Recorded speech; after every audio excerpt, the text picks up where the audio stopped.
Carmel Unified School District reopening plans hybrid. Tricia.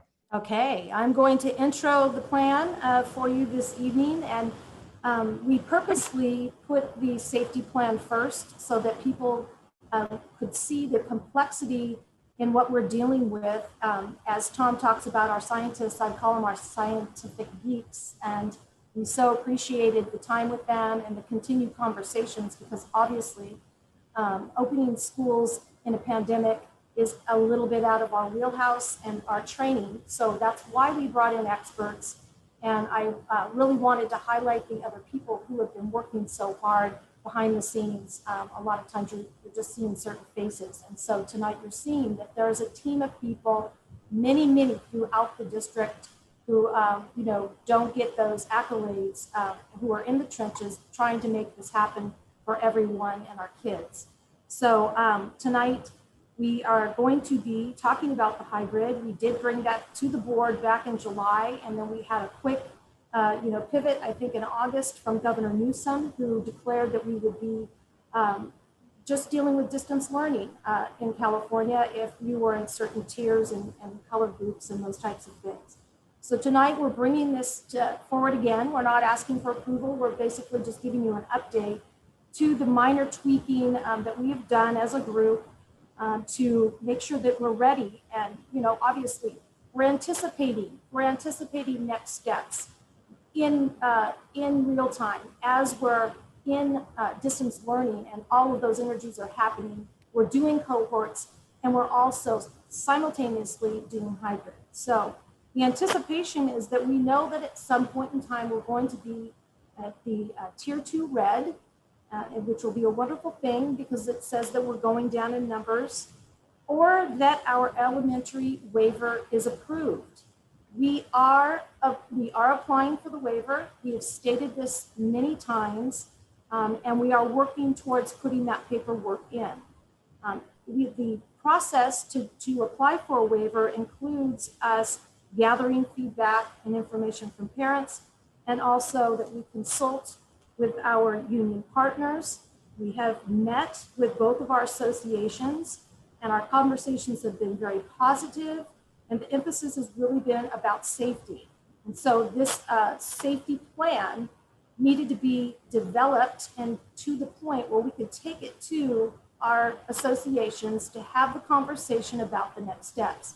So while it looks like nothing's happening, we're actually really being methodical and going through a process to make sure we are making all of the steps that in real time that we need to do to bring along the whole organization. So it's a methodical way that we're thinking about doing this. We, like I said, have met. It's been very positive.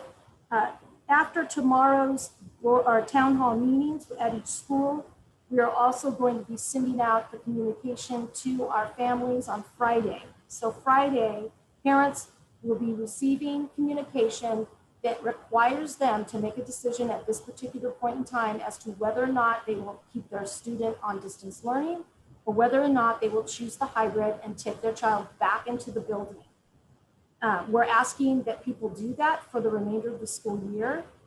As Carl stated, it's a difficult decision to make if you're a person who's following the virus and the fact that there's a lot of complexities around it and no, definite answers about whether or not you're going to be safe is, just a very daunting thing when you're a parent to make that decision about your child. We obviously are making all the safety decisions we can to make it as safe as possible. This decision from parents needs to be made by October 30th. That's when we're asking for the paperwork to come back in. So tomorrow the town halls, Friday the communication goes out with the choice, and you have a week to make that decision. So you have a week to ask them follow-up questions and get the information that you need to make a educated decision as to whether or not you want your child back in the building. There's a lot of different complex, go ahead, Can I ask a clarifying question on that? Mm-hmm. Since I know that the waiver is, what I think you said TK through 6, just to clarify, Carmel Unified is gonna do through 5th, correct? That's correct. Or are we doing? That's correct. We are going to go through 5th grade because that's the natural cutoff for our elementary schools. Our 6th grade is at the middle school, so we're not going to have the middle school split out. It's not fair to anyone. We want to keep it as contained and organized as possible. So we will be asking for a TK through 5th grade waiver. That will be on the communication that goes home to families as well. So thank you for that clarification, because some school districts can do that because they have their 6th grades on, K through 6 all in one spot. So tonight is an overview of the hybrid model for people to see. We are doing an overview tonight so that tomorrow people can go in and actually ask questions in depth with their site administration and get more answers. But so I'm hoping we can go through this fairly quickly for everyone this evening. And so I'm handing it over to my team, and let's go to the next slide. All right, I think it goes to me, although I'm not highlighted. So are you hearing me? Yes. Okay. Good. All right. So like Tricia said, it's trying to give you an overview. It'd be nice to go into more detail, but as we've put together a frequently asked questions document, that document is already at 12 pages of just as we've run this idea by different stakeholder groups and parents and teachers. So there, you can really get into the weeds in this, just like we can into the whole discussion around all the safety measures. So trying to give a good overview of what we put in place and let you know of things we're considering. While we might not get into the weeds of that, but and one thing in discussion is how, as we've done distance learning, the one thing that has been clear for everybody, and John brought this up in his great presentation earlier, is this is all more work on the teachers than anybody could have ever imagined. I know the teachers are working harder and more than they've ever worked before. And so one thing, as we looked at our model for hybrid, we'd realized we needed to put more time in for teacher planning in order to pull this off, because not only will they have groups of students in front of them all day, they'll also be designing programs for students that are at home.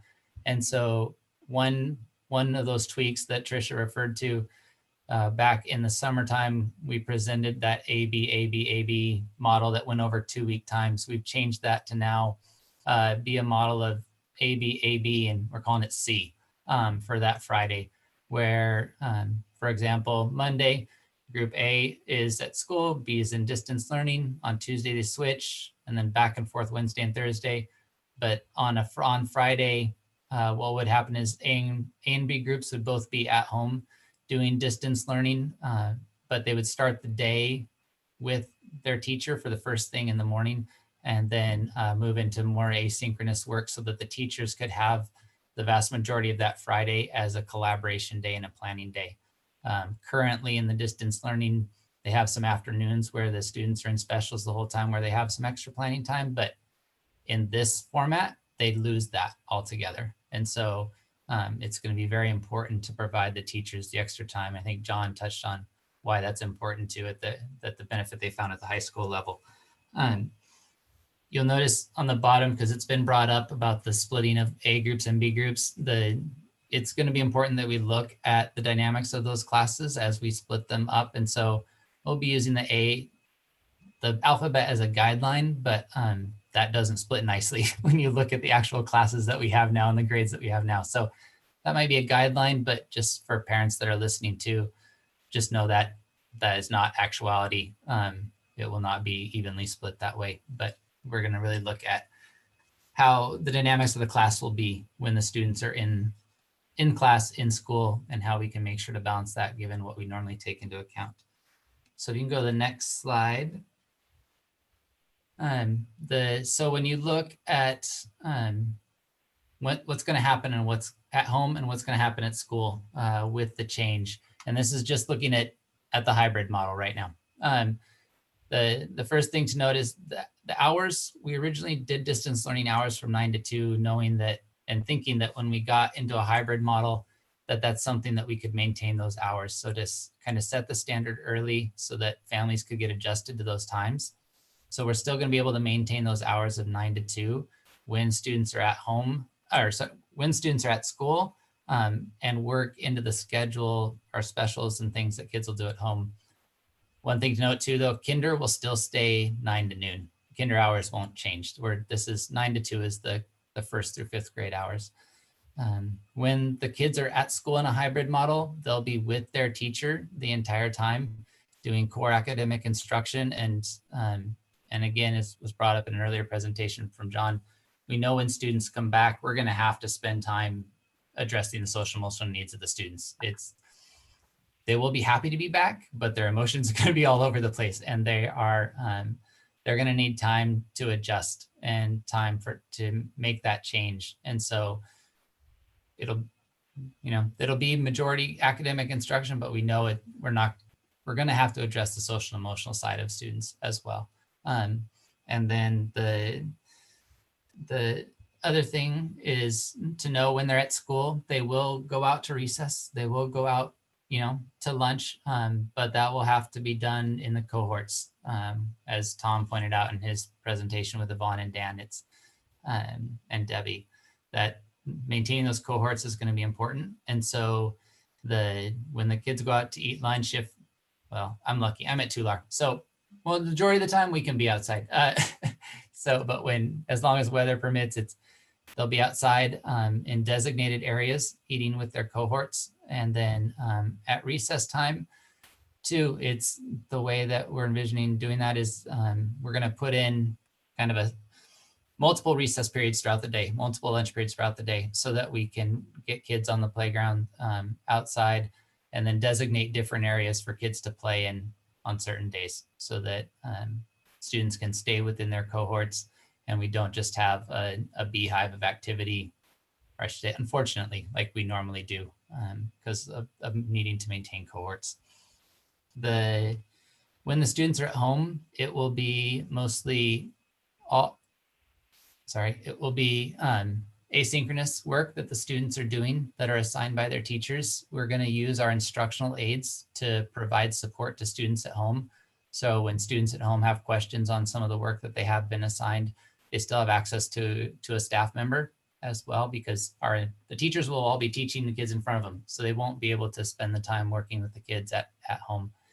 The other thing that will be going on during the time when kids are at home in a hybrid is they will have their regular, that's when they're going to have their specials.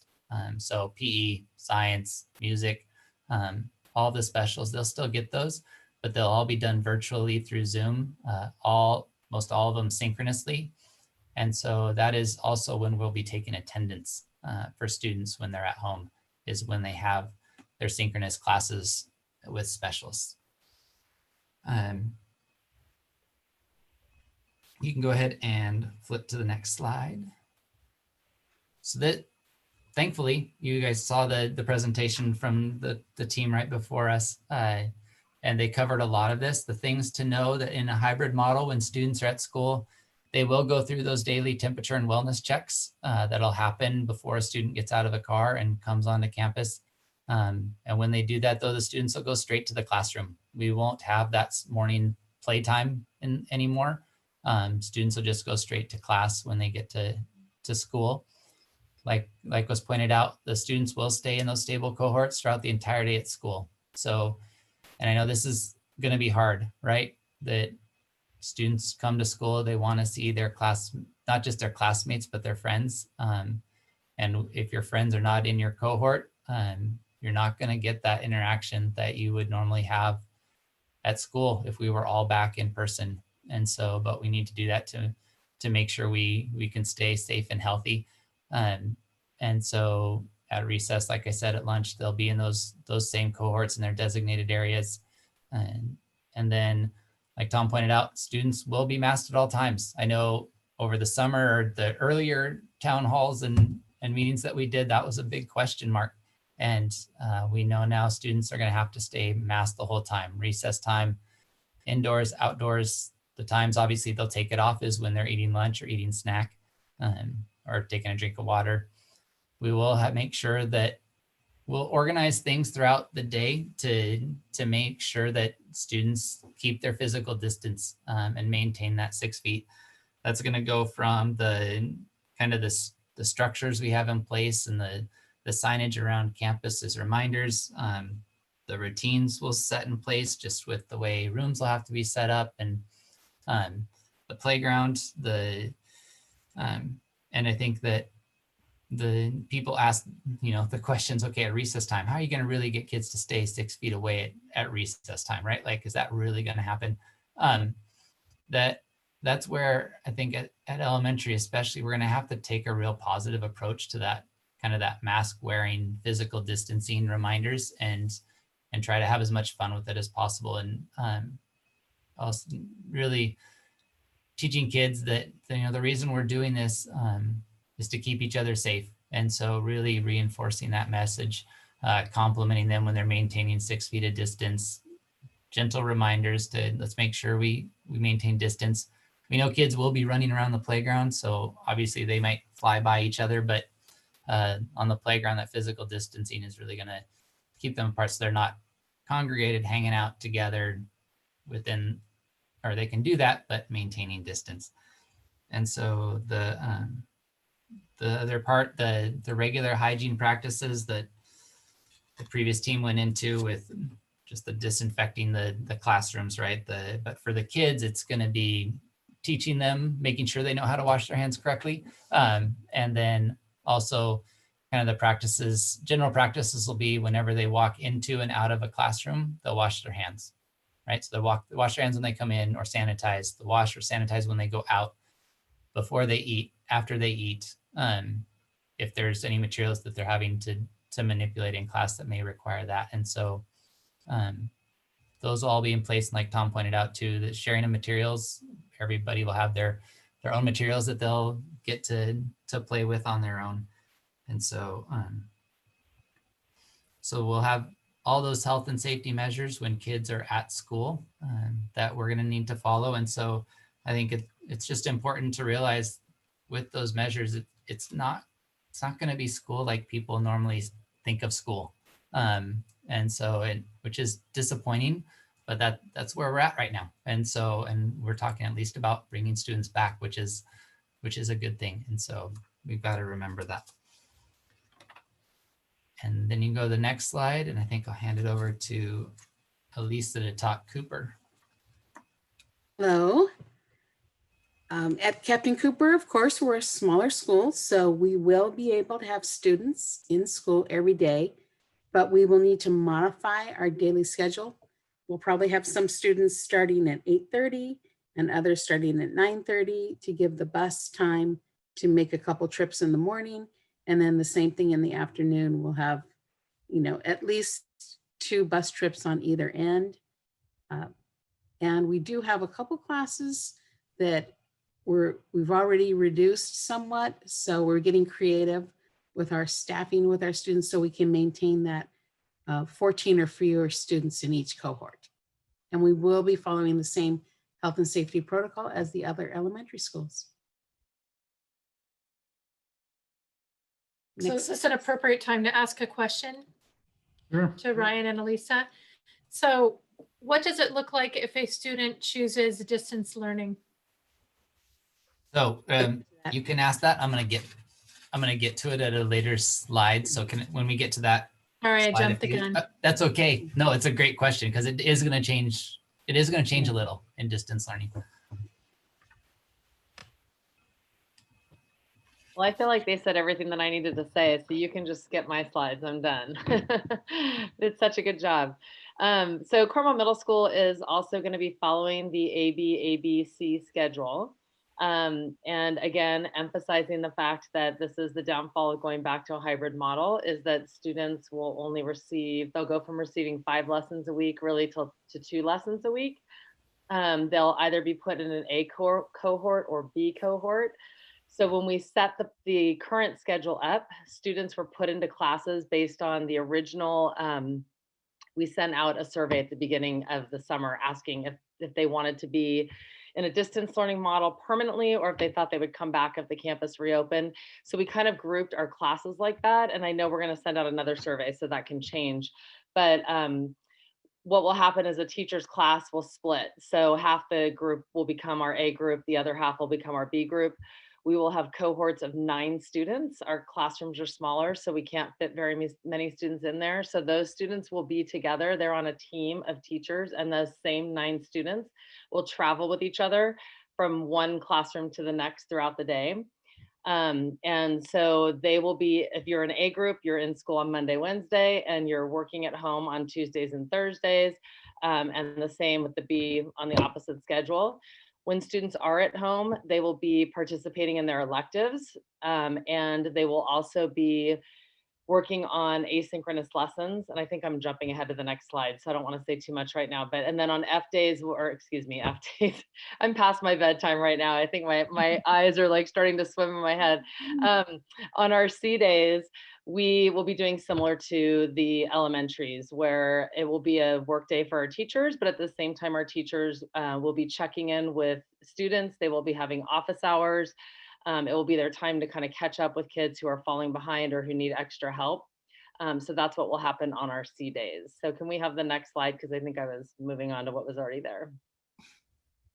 Okay, so our hours are going to be from 8 a.m. to 2, which is similar to what we're doing now, but we usually have a 7-period day at the middle school, and we're going to have to cut that back to a 5-period day because of the 15-minute passing periods in order to sanitize the classroom before students move into a new area. So they would have their 4 core academic classes, which is kind of how our day is structured now. They have those in the morning. And then we will be trying to put a physical education class into that schedule. We're still looking at that. But our plan is to hold PE on campus, but to break them into smaller, they'd be in a cohort of 9 and outdoors and spread apart and only doing activities that were approved by the state. So that is a reduction in class periods. We would have alternating lunches for the students who are on campus. And our hope is that during the 30 minutes that one group is at lunch, the other group would be receiving our Character Strong program, which is our social emotional education that we just purchased. And then it would go vice versa. So when the kids who are at lunch come back in, they receive their social emotional lesson for the day while the other kids are at lunch. You will be eating with your cohort, and we will be eating outside. If it's inclement weather, you'll stay inside and eat in the classroom. Lunches will be delivered to the classrooms. So we've been talking to food services on how we're going to set that up.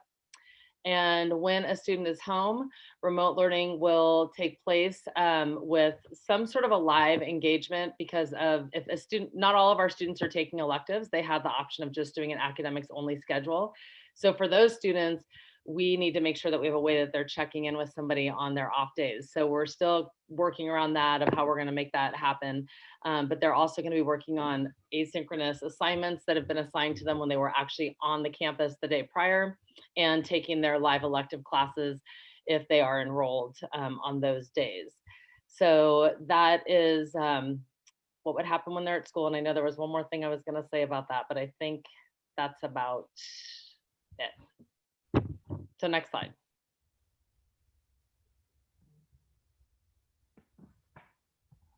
So at Captain Cooper, we will have the students daily in attendance, and we actually expect the hours to be closer to the 8:30 to 2:30 with the staggered schedules that I described earlier and the different ending times.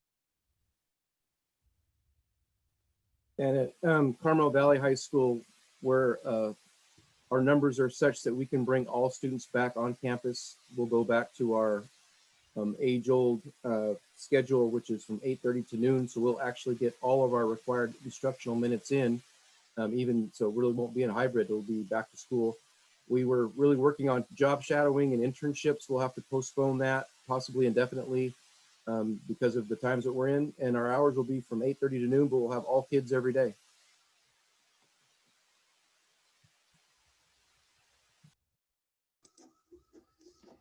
Yeah, so the next several slides are about the choice of remote schooling, which Tess had asked about. So Carl, I'll take the next 14 slides of the presentation. Just want you to be aware of that as we go forward. Excellent. You have about 4.5 hours, please. So make sure you use it wisely. Okay, great. This is just the header slide for choice of remote schooling. This is obviously the next slide here. SB 98, as we talked about this before, provides for distance learning can be offered if we are in a shelter in place order, or if we have students who are medically fragile or be put at risk by in-person instruction, or who happen to have to be quarantining because of COVID. So there are those ways that you can be in distance learning. And obviously, the next slide, we'll go to that one here. Next slide, please, Pancho, thank you. If you do choose to go to distance learning, and we'll get more specific than this, but we wanted to make sure people understood a few of these things there. For those families who will not return to regular school or to hybrid school, so to speak, in the lower grades in elementary, you'll be taught by the teacher, by a teacher with a combination of both synchronous and asynchronous work, so live instruction and instruction you do on your own. And then with online resources like we have now and hard copy materials, it'll essentially be the program that we're currently offering in elementary. And then at the secondary level, we'll be able to offer a baseline core academic program provided by our faculty. And then that could possibly be supplemented by some accredited online course programs to fill the need under the supervision of our own certificated personnel. And one thing to kind of state, and we don't really have all the numbers yet to really know what we're going to do at the high school level, but all of the current class offerings cannot be guaranteed at this point for all the different combinations that we have. We cannot guarantee every class will be available in a distance learning format. So we'd have to look at some of those online courses to supplement what we can't offer in person just because of staffing. But until we get the numbers on that, we really won't know what it's going to look like. We'll be doing a whole new master schedule to make that work. So, you know, John and I will work on that, and his folks and others when we get to it. So that's just to kind of start us off. And now folks will talk a little bit more about what it will look like at the different levels. So I think it goes to Ryan next. Actually, Blaise, if you wouldn't mind, I just want one point of clarification from a previous statement around SB 98 and the optional, say, choice, right, for parents. I think it is important to state that SB 98 obviously has the language behind it, but I believe our district's interpretation is the parents are choosing, and if they're choosing to say they're medically fragile or they're choosing self-quarantine, that we're just accepting that. We're not doing any type of testing or verification of that. So it ends up being, for parents, they get to just choose, right? Hybrid, on-site, or they could say, hey, I'm going to just choose distance learning. Is that still a correct statement? Yeah, can we go back one more slide back? Yeah, so in B here, obviously those are the students who are medically fragile or would be put at risk by in-person instruction. And that's where what you're talking about, that is really nothing, there's no medical or some kind of proof you have to provide. That's the parent telling us that I believe my child will be put at risk to be on the site. And that's what you're talking about, the choice that's being offered. So yes, you have a choice, and that's how we've interpreted that to be that it is the parent's right to feel and to believe that their child will be put at risk, and therefore they would be provided distance learning if that was the case. And so in the survey, the question basically is, are you choosing distance learning, or are you choosing to be on site in a hybrid model, or later on site? So they're not having, what I'm after is someone doesn't have to try and parse what that language is. We've done that for them, and we're basically making them, you can get a choice, distance learning mode or hybrid on site. Yeah, in the letter they'll receive that Trisha's putting together, it'll be more clear about that. This is really, yeah, it will be more clear about you're making a choice between going hybrid or staying home in distance learning. Great, thank you. Yeah. So when we look at, to get to Tess' question about distance learning when we switch to hybrid, because there will be an impact. And when we get there, this is what the impact will be on distance learning. So for families, parents, children who choose to stay on distance learning, the days Monday through Thursday will look much like they do now. That's where the distance learning will happen with the teacher, with that combination of synchronous and asynchronous work.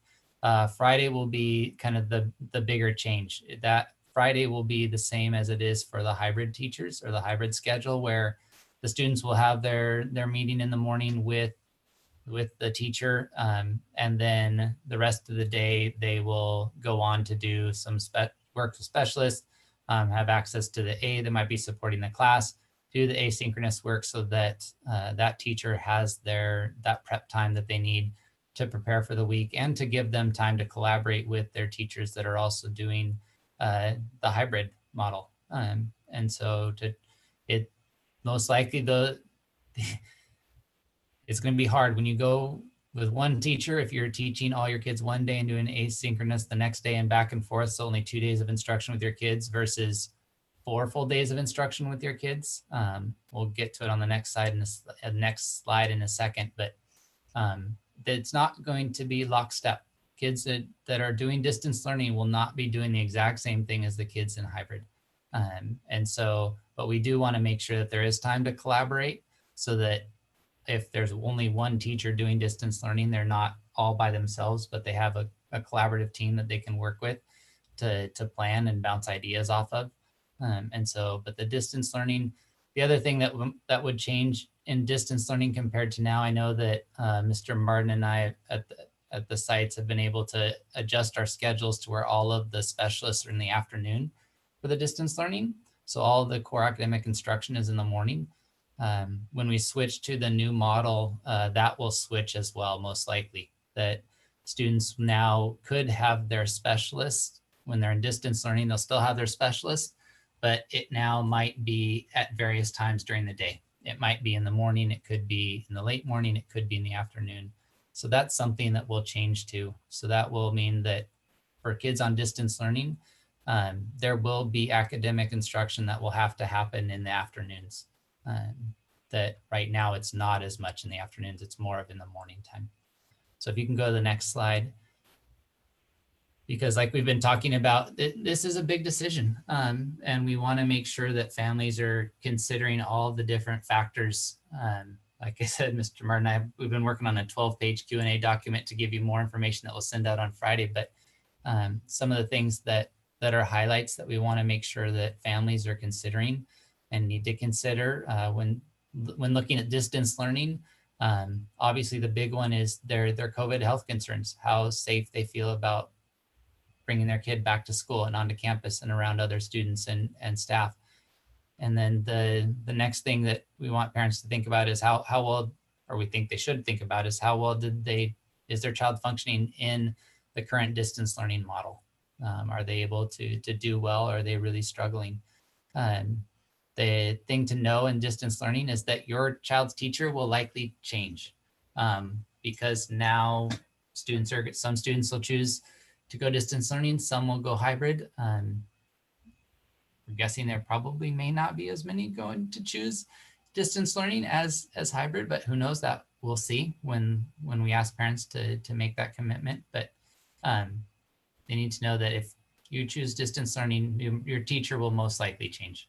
The other thing may be that depending on how many children choose to go distance learning, the school of enrollment might change too.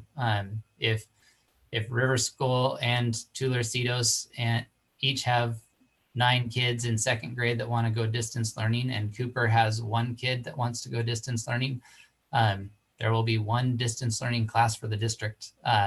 And so two of those schools will now have a teacher from a different school in a scenario like that. And so, and the other thing just to consider for the distance learning moving forward is depending on the grade level, there very well could be more synchronous learning going on than there is now. Right now, you've got a team of 3 or 4 5th grade teachers, let's say, all working together to create content in a distance learning format. That won't be able to happen in the hybrid model. And so those distance learning teachers won't be able to create all that asynchronous content on their own, even with a big day of planning. That's just not possible at all. And so they will have to do more of that instruction synchronously. And I know that's something that parents may not think about, but they do need to consider as they make that decision.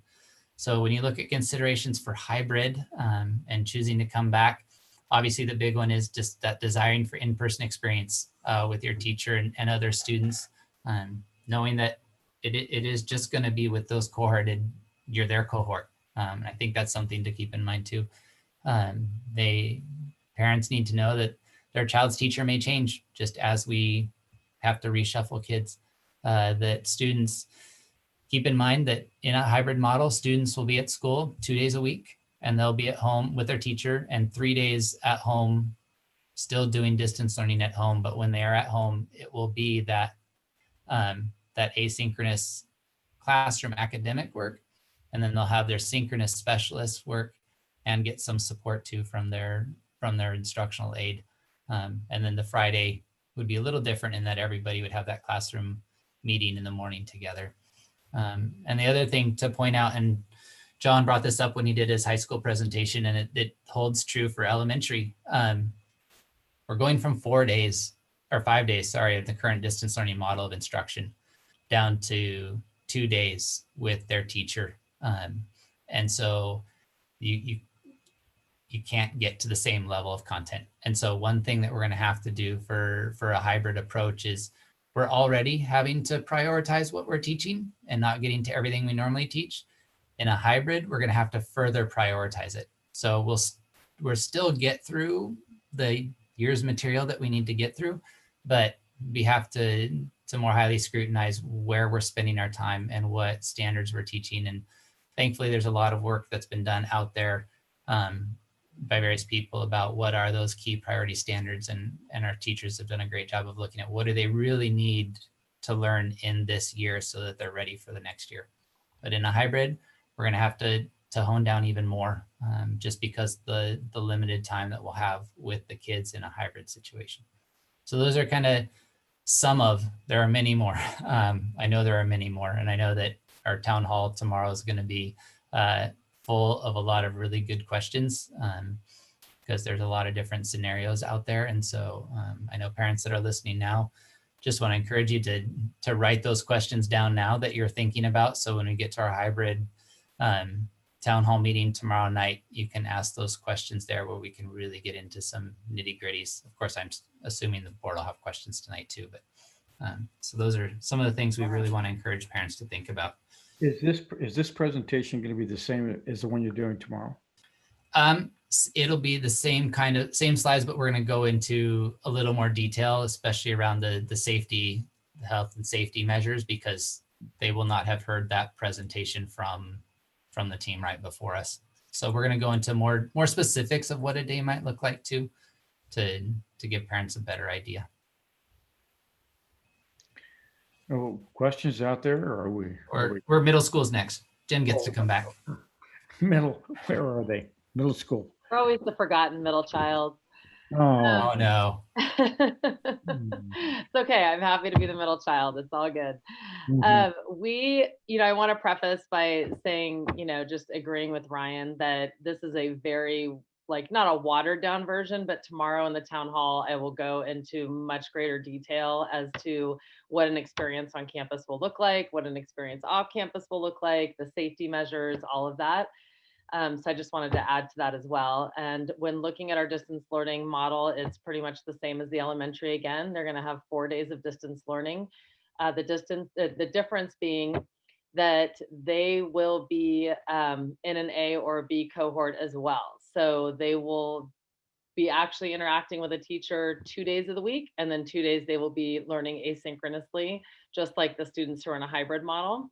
And those will be the days that they will attend their electives as well. And then Fridays, just as with the rest of the students who are on a hybrid, they will do their distance learning check-ins, office hours, and that will be a collaboration day for teachers. So they'll be a little bit more aligned than the elementary is, but they'll just be doing it from home and not coming onto campus at all. Next slide. So we also, I feel like I just keep repeating you, Ryan, but it is a very difficult decision. And I think, when we look at the purpose of going into a hybrid, I think that it's been said over and over that the sole purpose of what students are going to get out of it is that face-to-face experience, for all of us, for teachers, for administration, for the front office staff, for the students, it's going to be getting to be on a campus. but there's a lot to consider. So, if you're thinking about, do I go to distance learning or do I choose the hybrid model? And again, I'll go into much greater detail tomorrow, but looking at, your own personal COVID health concerns, a lot of it has to do how well your child is currently functioning in the distance learning. We have students who are doing far better in distance learning than they did on campus. And then we have students who are really struggling, that were straight A students and have just, been having a very difficult time. So I think that that's a really important factor, especially with middle school students. I mean, at every level, that socialization is so important, but middle school, it really starts to come out where your friends kind of start to become your family, and then you would have a likelihood of a teacher change, the same as what Mr. Peterson shared, especially because what we plan on doing is kind of what I described earlier, that those students will siphon off the top of those classes that are choosing to stay in distance learning. And our hope would be, and we'll see how this all shakes out once we have the survey results, that we could create a class of distance learning students. And so our teachers who are on campus teaching to the hybrid would each have or might have a period during their day where they switched into distance learning. So they have 3 periods where they're teaching students on campus, and then their 4th period, they go get on the computer and they're teaching to the distance learning cohort in whatever subject area that they specialize in. So that may mean that you had one teacher for science in 7th grade and you have to switch over to the other teacher. But our teachers are so aligned with what they teach, it really wouldn't matter. You're getting the same content.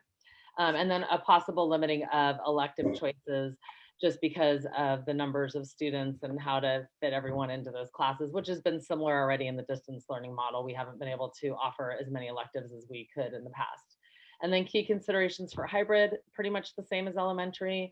Again, as I said, that desire for some in-person experience with teachers and other students, but considering that students will only be at school 2 days a week, and they'll be participating just in their core academic program when they're on campus, and then that social emotional piece.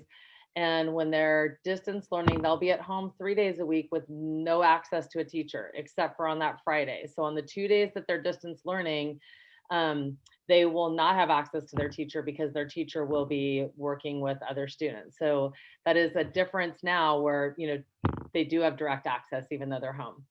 And so that would be 3 days a week doing their optional electives on those off days and completing asynchronous learning at that time, working on projects that have been assigned, so on and so forth. And just as with the elementary, they will be focusing on priority standards, looking at what students really need to have under their belt to move into the next grade level and making sure that they're covering those during the school year. So I think that I finished this presentation out, and I just wanted to again remind everyone who's out there that we will be holding our town hall meetings tomorrow. I believe Cooper is at 2 o'clock. I will be holding the town hall for the Carmel Middle School at 4 o'clock. The elementaries will be holding theirs, or River and Tular are doing theirs together at 5 o'clock. So I really encourage you to ask us questions tomorrow night, because we will probably answer some of your questions prior to you asking them, because we'll be able to go into more detail then. So thank you for listening, and any questions from the board? Before you go, Jen, it's kind of an interesting idea that on either model, distance or mostly distance, where you do have accelerated elementary school students in math, for example, that could participate in a Zoom at a higher level. Is that probably not on the radar? And it could go the other way. Maybe kids that need reinforcement in some of their skills at the previous grade level could go there as well. We used to do a lot of that back in the day, but transportation got in the way of moving kids from mainly from the middle school to the high school up into the advanced math or foreign language programs. But maybe this distance learning at some level may create some pathways that were really not there before. Right, it's a great point. And we do still bus students to the high school that have tested into higher level math classes. So we're still following that same pattern. And we've had numerous students who have asked to be tested, for higher level math classes, and we've given them the test and, move forward if they passed and were able to or not, but we definitely want to meet the needs of all students. They could just switch the channel, basically. Yeah. Okay, hey, great presentation. What's left? Can I wrap us? I'm going to Can wrap. I ask, can I Oh, ask a quick question, absolutely. Trisha? Can I ask another question of Ryan? I'm course. sorry. Ryan, so here's a Okay. question for you. You have an elementary school student, a middle school student, and is Claire in high school this year? I do. I've got elementary, middle, and high. Yeah. Okay, so my question for you as an administrator who has lived through distance learning, and it might be very subjective depending on on each individual child, but at this point, would you prefer distance learning for your kids versus going into a hybrid? Ooh. You know, my wife and I start that conversation every night until one of our kids does something and then it distracts us from it. I think, and we haven't settled on what we're gonna do. And I think that, and honestly, luckily I have one at every level, so they are at different levels. But I have very different kids too, in what their needs are. When I look at them as individuals and what I think would be best for them moving forward. There are pros and cons to both. Like I talked about, with bringing them back, I worry about the safety piece of it. I also worry about I worry about the fact that we're trying to bring back for interaction, which they need. I think there are some students that need to come back, right? That just need that interaction, but they will be cohorted. So, and our teachers are amazing, right? They're going to build that community up with those group of 10 or 11 or 9 or however many kids they have. It'll be about that. So they will build that community, but at the same time, that's going to be their cohort. That's going to be their community. And so, and then I weigh that against the academics. And that's honestly, that's more actually from an educational standpoint. And granted, we're always focused on the whole child, but academically, that is a big drawback for the hybrid model. We will not get through everything we normally get through. Students will not. We will do our best, and they will progress. But that's a concern that when we come back in a hybrid model, we're going to have to be very strategic in what content we cover and to make sure that we get everything for students, and because they're not going to get as much instruction in a hybrid model as they do in distance learning. And so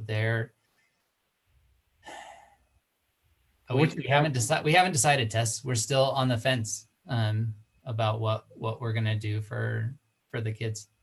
What you have is one of the toughest questions you'll ever field, even though you are a principal and you're facing all of the same dilemmas that parents out there are looking at. And it was exactly the same situation. Which kid goes where best? Tough question. Okay, Tricia, we're at the 5-hour mark here, so if we can move it along, probably wouldn't hurt. Got it. I'm going to do a quick wrap. All I'm going to say is that I keep getting asked the same question over and over again, and we are applying for the waiver. The waiver will go out the first week of November because that will be after the October 30th deadline for parents to give us some feedback. So the paperwork has not gone out yet. It will go out that first week in November, and then we'll see what the county and the state determines at that point. At that point in time, I want to remind people, because I don't think people realize this either. If we go into the red or we get the waiver approved from the county and the state, we'll be taking that to the board. The board will make the final determination as to whether or not we open schools. That's not in my purview. And so I will do all the work to get us there, but ultimately the final decision goes to the board. So when people ask me, Tricia, when is school opening? What's happening? I have to say, I don't have a crystal ball. All I can tell you is that we are functioning on all levels. You've seen it from the presentations tonight. We're trying to hit every opportunity that we can to do what's best for our kids. And we know that no child is the same. They all need different things. And so if we go into the red, or we have a waiver that's approved for elementary, we'll take the decision to the board at the next board meeting, and then we'll move forward from there. So, and I mean, if people are actually looking at their calendars and counting out the days and saying, if we hit red next week, what does that look like? Obviously, it looks as though January is more the realistic time in which we're going to be able to do all of these different openings. So while I'm sorry, because I feel like I want to give you a definite answer, I can't do that. We're moving forward the best we can, and we're going to open and do the right thing when it's safe and appropriate to do so. So that's all for this topic. You can move on. We Well, let me do say- have 3 hands. Oh, go ahead. Sorry. I was going to say, is there anybody out there that, go ahead, Paul. Yeah, so we'll start with Scott. Go ahead.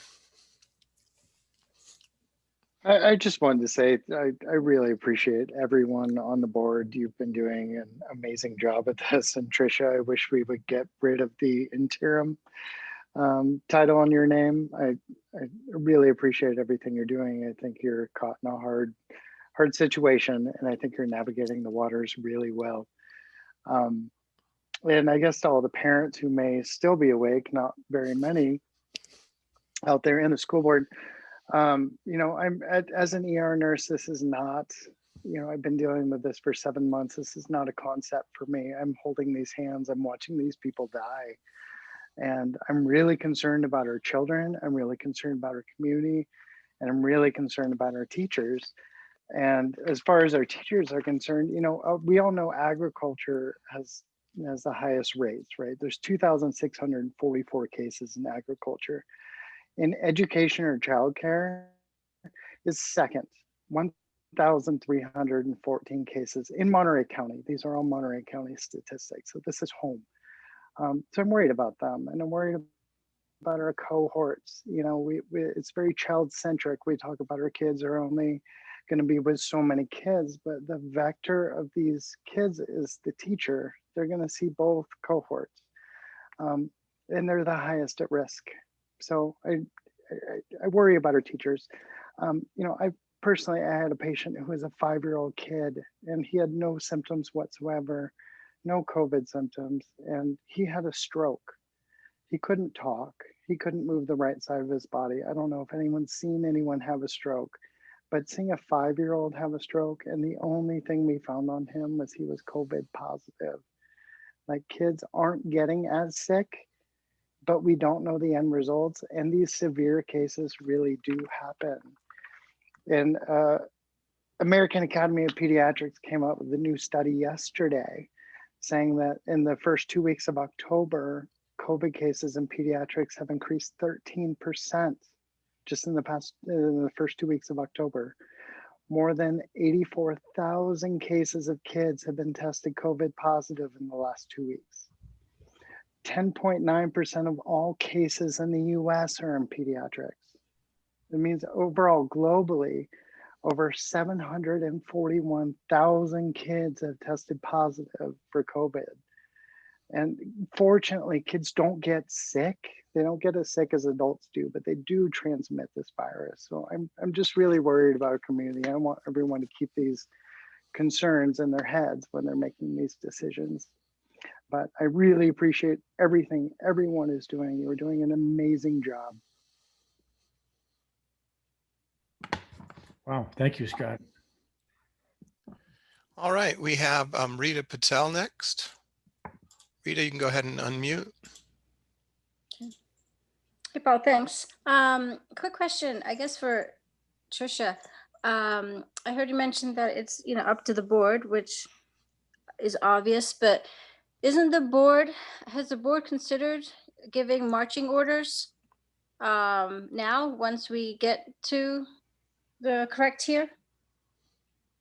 Like, why does that need to happen later on after everything?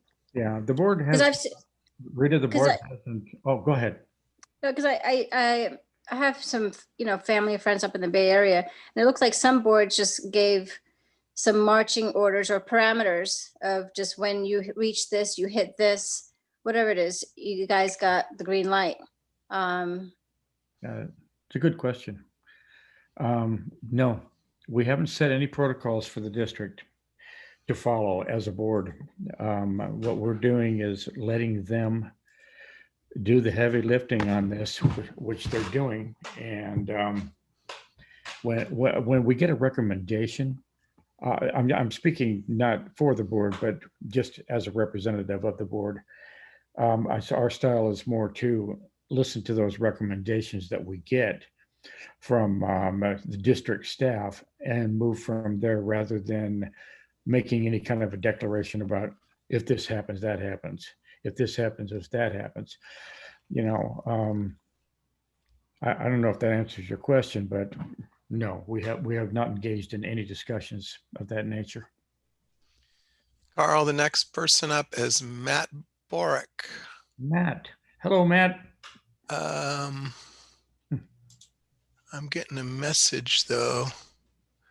Go ahead, Matt. There we go.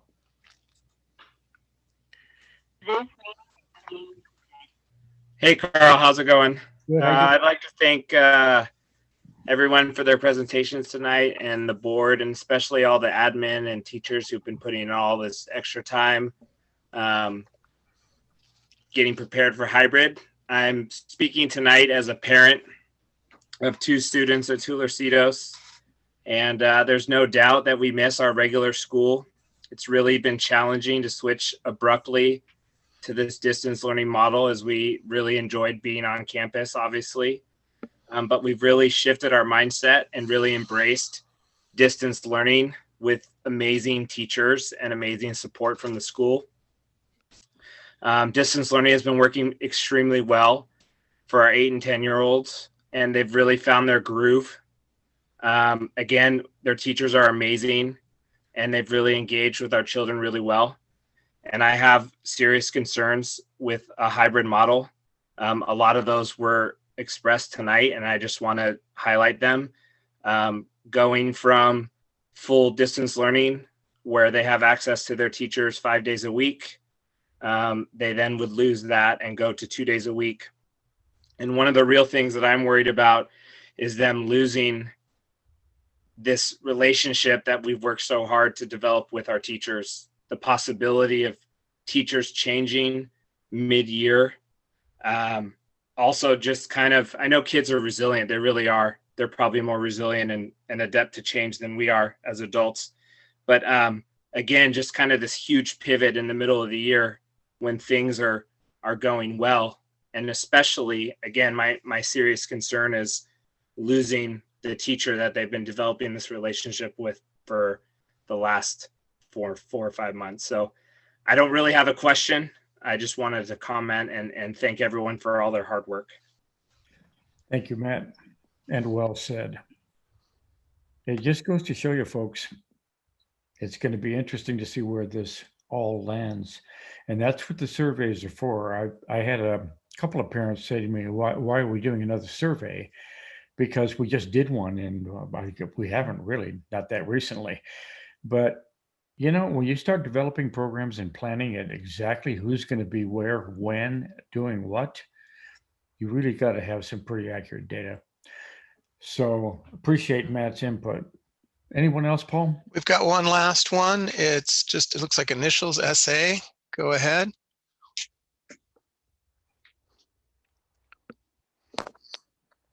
Hi, yes, thanks for taking my call. I have a question. Like, I read an article in the Pinecone a few weeks ago where I thought Miss Dellis pretty clearly committed. I think she said like River School was applying for a waiver. That was a few weeks ago. And from tonight's conversation, it sounds like maybe they're starting the paperwork, but they still have a lot of concerns and there's no commitment to get kids back on campus. And so I think that's very concerning for parents. I also would say the previous commenter, I believe he's a teacher at the school. And as of, I think like more teachers have commented than parents. And so I think the public is being left with a biased view. I also think the idea that in-person learning is going to harm our children, you know, I think like any parent of a child under 10 years old who is paying attention would agree that like staring at a Zoom screen for more than 2 hours a day is harmful. They're not learning, they're unhappy. Even if their teachers change with a hybrid model or their cohorts change, I think they're going to be better off than, you know, whatever like dystopian nightmare current distance learning is. This is one of the most well-funded districts in the state of California. The real estate you own, you could space them out. You should be leading the charge for the state. And it's a disservice and it's disgraceful that all I hear are people putting up straw man arguments as to why everything's too hard and impossible when private schools and public schools across the state and country have shown that you can safely bring back elementary school students. And so this is just, it's disappointing to see that no one on this board or in this administration is willing to put students before the union. So that's all I have to say. I'm going to respond to part of what you said about bias with teachers speaking more than the community. Anybody that's tuning in on this Zoom can speak. And the teachers that do speak are parents as well. So those kind of remarks, you really don't settle well with me at all. If people want to speak, get on Zoom, raise your hand. It's very simple. So there is no bias involved whatsoever. All you have to do is want to participate. I would start there. The rest of it, I think I stopped while I still had 45 minutes, so I'll go ahead and respond because I noticed that you responded to my comment about bias, but not about like the total delay and lack of action with, well, you know, I might have if you had not cut me off. Okay. Well, then please explain why you guys committed a few weeks ago to applying for a waiver and put it in the pine cone, yet you haven't put in your application yet. We all can see that on the state dashboard. I can speak to that, Carl, because that's on me. I'm the superintendent. Mm-hmm. I spoke publicly and said that we were going to apply for the waiver, and that's what we're doing. We have not put the application in. We're going to be putting the application in the first week of November. We have to go through the process to do that. And part of the process is to put the paperwork out to you to make a decision as to whether or not you're coming on campus or not. And obviously you would like to have your children back on campus. So you'll have that opportunity to express that on Friday, and you get your choice in that situation. Trish, actually, and my concern, is the criteria. Excuse. Let me finish. The second piece of the criteria is that I work with our associations, and we're doing that, and they've been amazing. And I think that what people don't understand in the community at large is that we are an organization of 430 people, and we're trying to move together in a safe way. All of us want to be back on campus, and so we are applying for the waiver. The paperwork will go in. You're correct. The paperwork has not been sent, because I need to step through the steps I need to step through to make it official. So I would love to talk to you further. If you want to call me tomorrow. My only question was, so we were given the criteria for applying for a waiver at the end of August. And we knew, you know, what kind of letters, what kind of consultations had to be put together. And so I'm just asking, so from August 27th until apparently November 1st, so are you saying it's taken what, like 8+ weeks for you to put it together?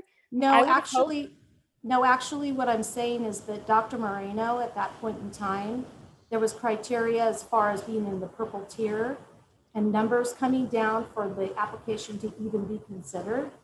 And so at that point in time in August, we were not able to even be considered for a waiver. So there was probably one school, it's a private here locally, that applied at that point in time. But everyone else, we were waiting because it wasn't even an option at that point. So when it became an option, when the numbers started coming down, that's when we were like, oh gosh, that's great, let's do that. And so we're moving forward with that. But I think, as you can see, no one's been sitting around just waiting. There's been a lot of work going on behind the scenes to make it happen. So, Oh, and can I chime in here, Trisha Dallas? Because we have 25 attendees on this call, and I'm not sure the people can see that. So there are 25 people. Clearly, they have been working night and day to develop a plan. And when my understanding has been from the beginning, we are going through the waiver process. And if you've been paying attention to this presentation, you can clearly see this is not an easy pivot. This is not something that can happen. Oh, we can get a waiver. Yay, let's open tomorrow. That is not the case. I'd also like to address the parent engagement piece. I think Jen Casper, Ryan, and Elisa, all the presenters this evening really emphasize the fact that they do want to engage with parents regarding hybrid. And this is why tonight's presentation was an overview. And there are very detailed town halls happening tomorrow for the elementary schools and the middle school. So I know that the administrators are encouraging parents to attend that and engage with your site administrator, ask questions, get the details, get the information you need. That is not what tonight was intended for. And we had actually teed that up in the last board meeting as well. So that shouldn't have come as a surprise, but we all along have said that we have wanted engagement and we wanted participation from parents regarding this topic. Response? Carl, I've got two questions. There are 4 people with their hands raised. The board has a policy of general, kind of guideline that says the board meeting shall be adjourned at 10:30 p.m. unless it's extended to a specific time determined by a majority of the board. There are 4 people with their hands raised. And so I think. Well, I would hear them. Obviously, we're not going to cut 4 people off. Okay, so based on the board policy, do you folks want to set the time that you are wanting to extend this meeting to? It's 10:30. You guys have been working for 6 hours, by the way, Yeah, which is but amazing. If there are 4 and they are 3 minutes each, I would like to hear what they have to say. Still have to, Carl, I would just like to say one thing is that we do have to vote on extending the meeting. So we should pause and put whatever we want, a time or whatever on the end of the meeting.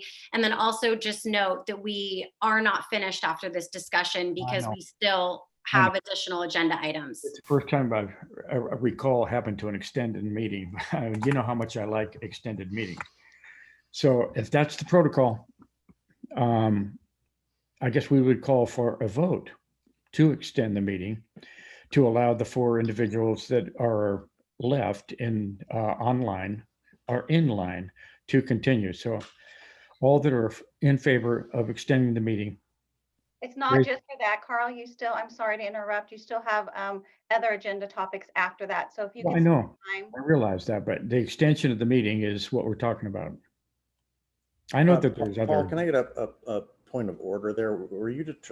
We have to pick the end time? Yeah, you have to select a time. So I think that's really the question right now is what time are you voting on? So I would like to make a motion to extend the meeting until 11. No. Or before 10:45. Well, if you can't extend it past whatever you set right now without adjourning. So that's why you want to think about how much leeway. I don't see enough in that agenda remaining that would take very much but approval. I'm fine with 10:45 because if we can extend it again, if it goes long, then that's fine. Well, no, you'd have to adjourn. You'd have to. Okay. I'll tell you what. Again. I think we should make it at least 11 or 11:15. And if we get out at 10:45, that would be great. But we should make sure we get through the entire agenda. 11. That, and at some point, Paul, we can't keep taking questions. Right. Well, there are 3 hands raised now, so it sounds like you are willing to take those questions. Yeah, and maybe we cut it off those 3. What they have to say. Okay. So did the board vote? I'll make a motion to extend the meeting until 11, or if the meeting adjourns earlier. Is there a second? Second. Okay. All in favor of doing that, raise your hand. You can, it has to be a roll call. Oh, it's a Board roll call? President Cara Palestrini, Yes. Board Clerk Sarah Hines, Yes. Board Member Todd Weaver, Yes. Board Member Annette Eastek, Yes. Board Member Tess Arthur. Okay, the three questions ahead of us are with Jill, Allison, and Scott. You will be the last three, as I understand Let's do it. Carl's intention and direction. Jill, you're first. Here you go.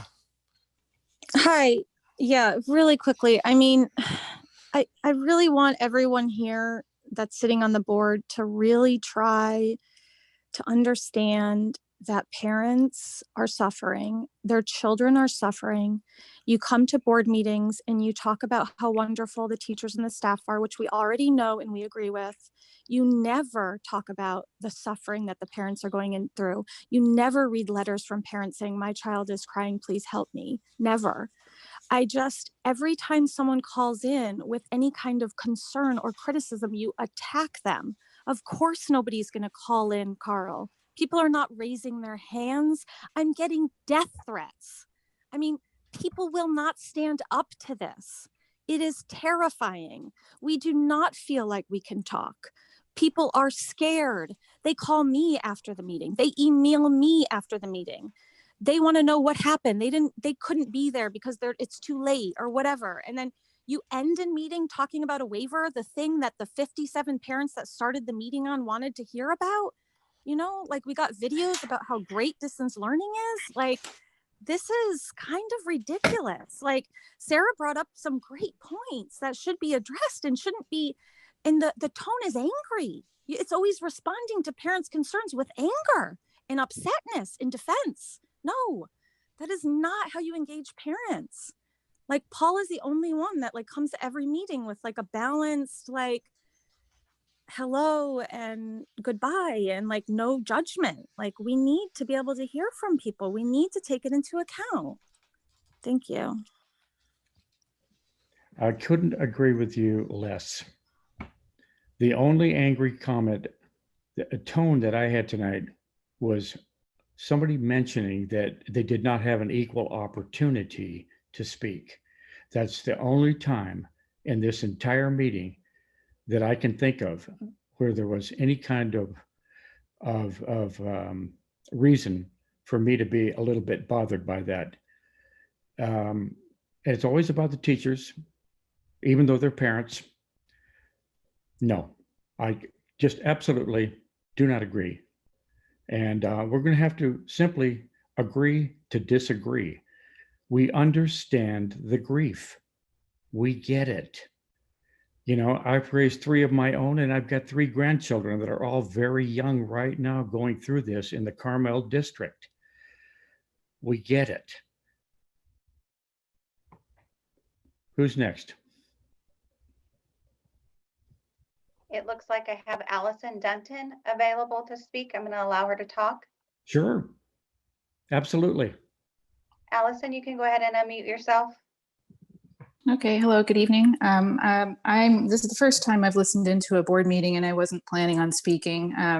However, I just wanted to offer another parent voice. I am not a teacher, I am another parent, and I have the similar concerns that were expressed earlier by Matt as far as the routine that we've established, which is working for our family, being a working family, having the daily bell schedule with synchronous learning a good majority of the day for elementary school and middle school provides stability for our family and our schedule. And I just wanted the board to be aware that there are other families with other situations, and the other parents speaking tonight don't necessarily represent all of those in the community. And I think my concern is also that in either model, distance learning or hybrid, it sounds like we're going to have less synchronous time with the teachers, and again, potentially losing that connection that they have established with those teachers. So I do have those concerns as well.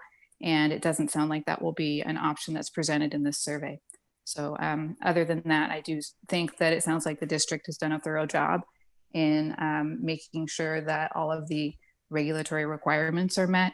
And I think that from what I've observed in this very long board meeting, it does look like, what I see is different than the last two opinions expressed. And so I just want to thank you all for the work that you do. Thank you. Thank you. Who do So you I have? show Scott Stevens as next.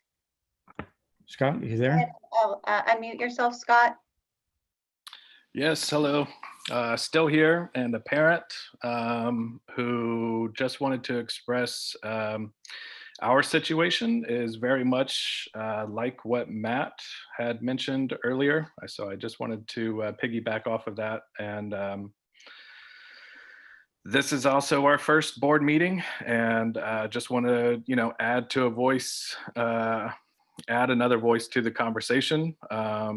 That we feel, my wife and I feel, our children are excelling in this distance learning. We have excellent teachers who have been fully committed and have been exceptional. And this year has been the best yet out of our elementary school experience. And we are concerned to go back. We are concerned with a hybrid option. And that's really it. Thank you all. It is late. Thanks for the opportunity to speak.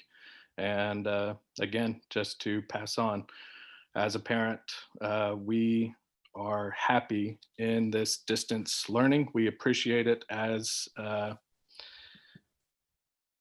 option. Thank you.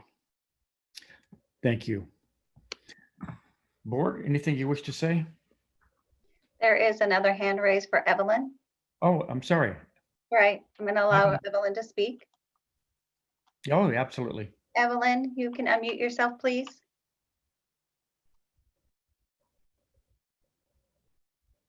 Evelyn. Evelyn, do you happen to be there? Can you unmute yourself? We cannot hear you if you're speaking.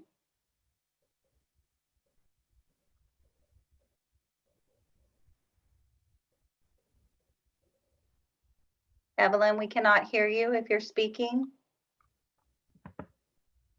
I wonder if she can hear us.